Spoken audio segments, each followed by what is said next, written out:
Nah. This car. It's f***ed. I'm ringing the boys. Oh, who's calling me? Oh, Ryder. Hey, mate.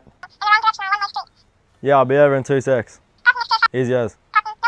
Later, boat.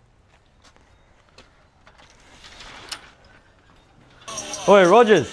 You home? Hey. Yo. Oi, Ryder's just called us. He's bored. He said he wants us to come over. Oh, far out, man. Righto, let's go. So what does this bloke want now? I don't know, he's probably just bored, wants us to come over. Yeah, righto.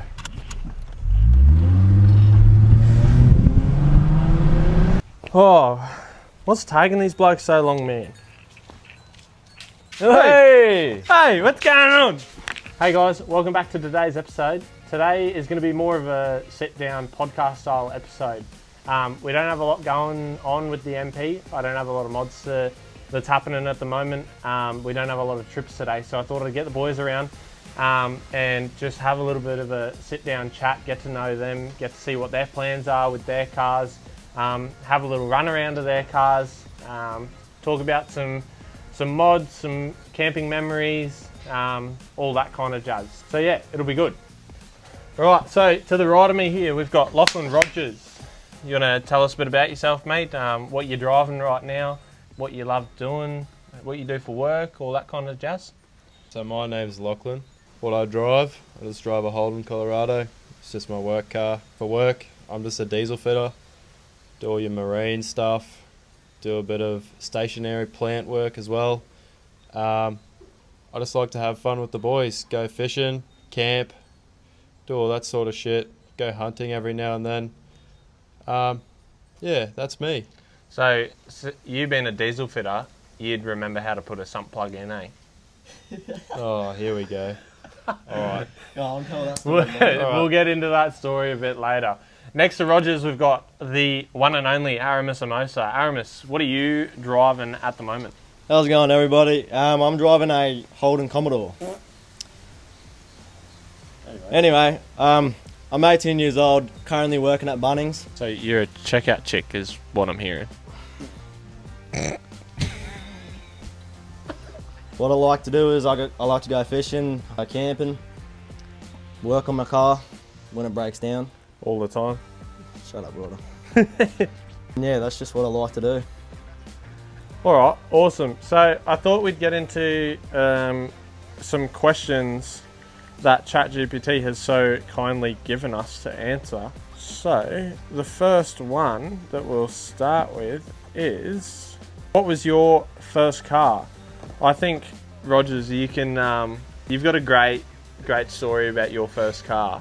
Do you want to tell them a bit about what your first car was and what you did to it, and then ultimately what led to the death of it?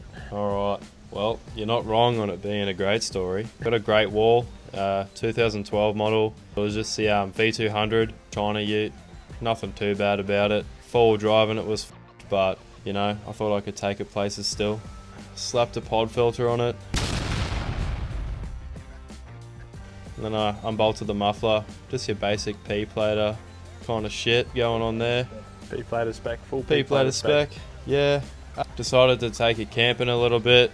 That was alright, and then ventured onto the beach. My worst decision yet. Once I got onto the beach, I was fine.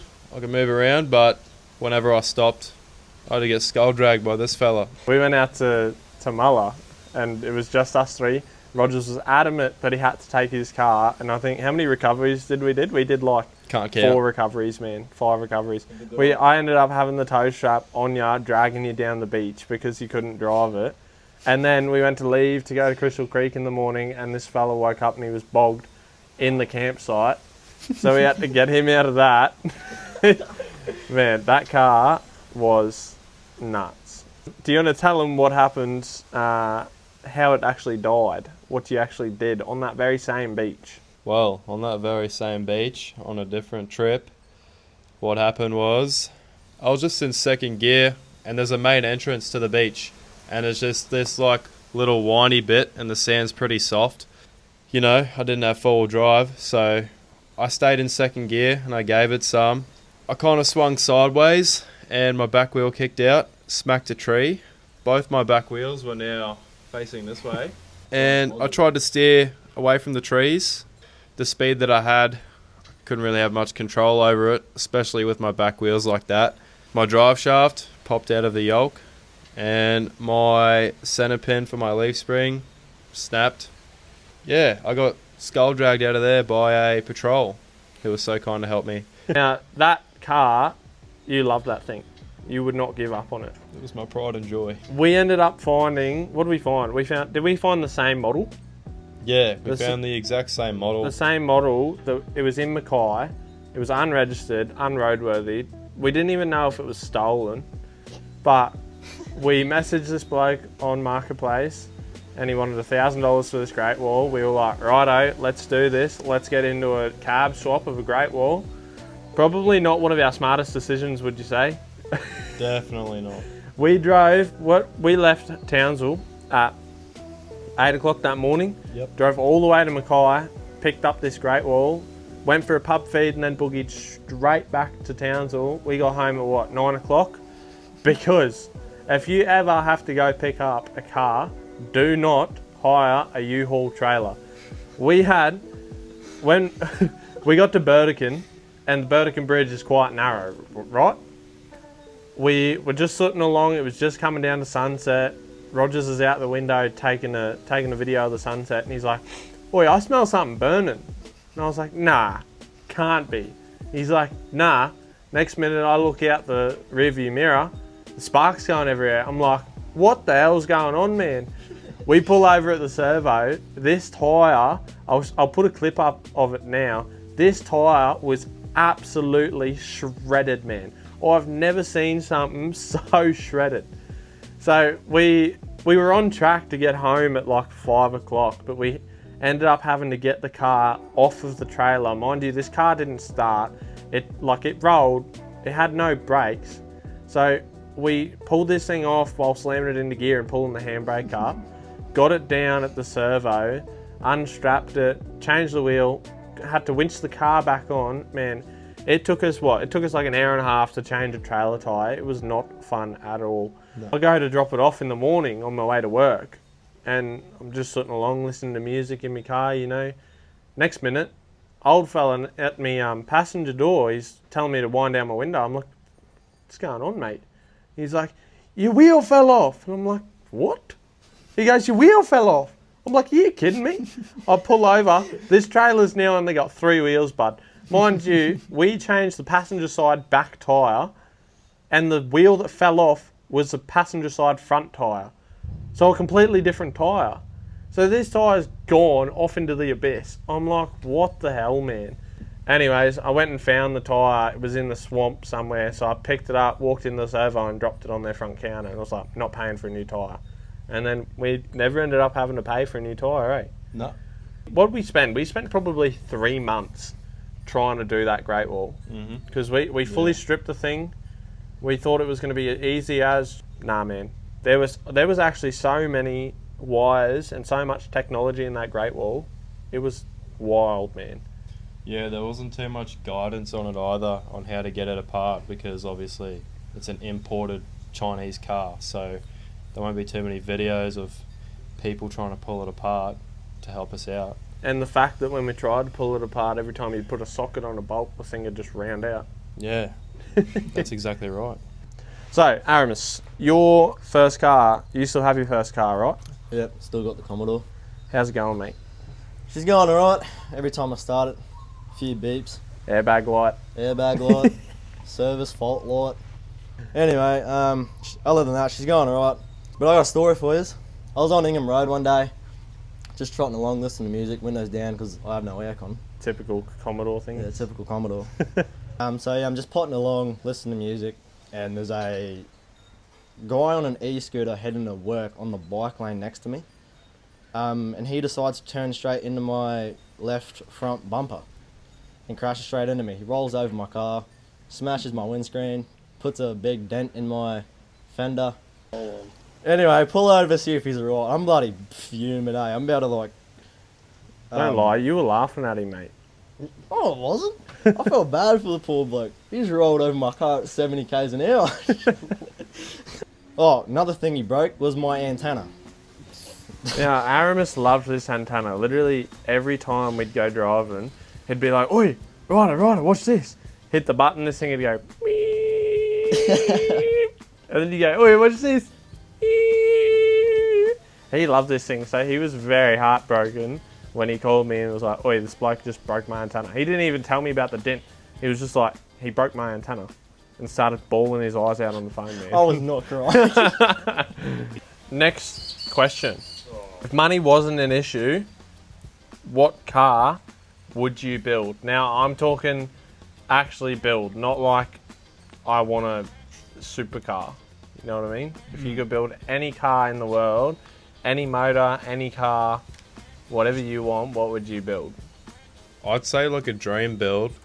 I reckon Holden Colorado 4-wheel drive, LS swapped. Put an LS in Colorados because I've seen people do that before, and that's pretty fun. That is not what I was expecting at all, to be honest. Dream car is a C6, Z06 Corvette. But my dream build would be probably a Holden VF HSV. But I'd definitely like have a nice V8. But yeah, that's what my dream car would be. I would say that mine would honestly be a Barra Patrol. I just love the idea of how simple they are, how much aftermarket support there is for the Barra and for the Patrol. You can literally just pretty much plug and play a Barra straight into a GU or a GQ. It's like you can get wiring harnesses, you can get transfer case adapters, you can get everything nowadays. If you want to run a manual gearbox with a Barra, like the Patrol gearbox with a Barra, you can do that. You want to run the ZF6 out of a Falcon, you can do that in a Patrol. There's just that much available for them and that much info on them that I think that would probably be my dream build. Just the most show spec, TikTok spec Patrol you've ever seen with a Barra and a massive turbo on it. Which, mark my words, there will be a Barra Patrol build on this channel possibly next year, I reckon. Possibly next year. We'll see how we go, but yeah, that I would absolutely love to build a Barra Patrol. Alright, next question. What is the most pointless mod or the most cringiest mod you've seen on a four-wheel drive? Me personally, those LED whips, the like light up antennas, they are the most cringe thing in the world, man. Oh, from Bushdorf? Yeah, but like, they are just the P-platers that run them on their cars, and they're driving down the highway going, wee, wee, with rainbow lights going off. Hey, but they're fully sick. They are fully sick, but They're like, cool. but like, come on, man. Like, I don't hate them, but they're just, nah, There's not my definitely better thing. things you can do. Yeah. Aramis, what do you reckon, since you don't own a four-wheel drive, what is the most cringe mod that you've seen on a Falcon, Commodore, any sort of street car? I'm not a fan of the F1 brake lights. They just look silly. Like, I don't hate them. Like, they look alright, but personally, I wouldn't get it. They just look a bit silly to me. I'm going to buy you an F1 brake light for your birthday. You're gonna punch in the teeth. Rogers, what is the most cringe mod you've seen on a car? Probably those big mud flaps. Like, you know those ones they have on caravans? Oh, like the And they rock just- tamers. Yeah, rock Like tamers. the Or ones they I have know, like yeah. the big ones that say Mac on it. Like, mate, do you think you're a truck? You're driving a little pesky ute with these big Mac mud flaps. Who Yeah. do you think you are? Yeah, they're definitely an interesting choice to have think on a so. vehicle. I've got a question. You have a question? If you were to go camping anywhere in the world, Mm-hmm. anywhere in Australia, Mhm. where would you go? Oh, the place I would love to go to the most is probably the Cape. That's the one place I would love to go to is the Cape. Yeah, the Great Wall would have done the Cape. Yeah, the Great Wall 100% would have done the Cape. Yeah, but it's dead. Gotten bogged halfway through. Yeah. Started the truck actually. Where's your dream location, mate? WA. WA is I was nice. gonna say. Yeah, WA is beautiful. nice. It's just getting there by car is not a short trip. No, it's not. big Not at trip. all. Aramis, where's your dream location, mate? LBA just looks beautiful. Like you can go like reef to the reef. You can spear. You get your finger bitten off by a pufferfish. All that. But yeah, overall, it's just I've seen videos. Looks beautiful. Definitely go there with the boys. I'd love that. But like Roger said, big trip. All right. What is one item that you take camping that you cannot stand being without? A fan. A fan. A fan. You reckon a fan? That's fair enough. That was a very quick answer. It sounds like you've thought of that before, mate. Every time you go camping, you don't put the swag in first, you put the fan in first. Well, mate, if I just had to sleep on the ground, I'd still bring the fan. Rogers, what's the one thing? Cutting a beer. How do I know? How do I know? You can't go camping without beer. Alright guys, well, we'll end it there. I very much appreciate everyone that stayed till the end. Make sure you jump on Instagram and give these boys a follow, and follow Aramis on TikTok. He posts a fair bit on there. Their handles will be up on the screen now. I very much appreciate you boys coming on, having a chat, you know. I'm keen to get stuck into more trips with you boys. But yeah, make sure you subscribe, like and comment. Follow these boys on Instagram and TikTok. And hopefully we should see you guys next week. I'm going to try and make an episode every single week, but don't hold me to that. We'll see how we go. But yeah, thanks so much for the support. Thank you for watching, and we'll see you next week. I forgot what to say. Oh, wait, restart up. Now I've got to build up the courage to do it again in front of you. Just watch me like a live audience, man.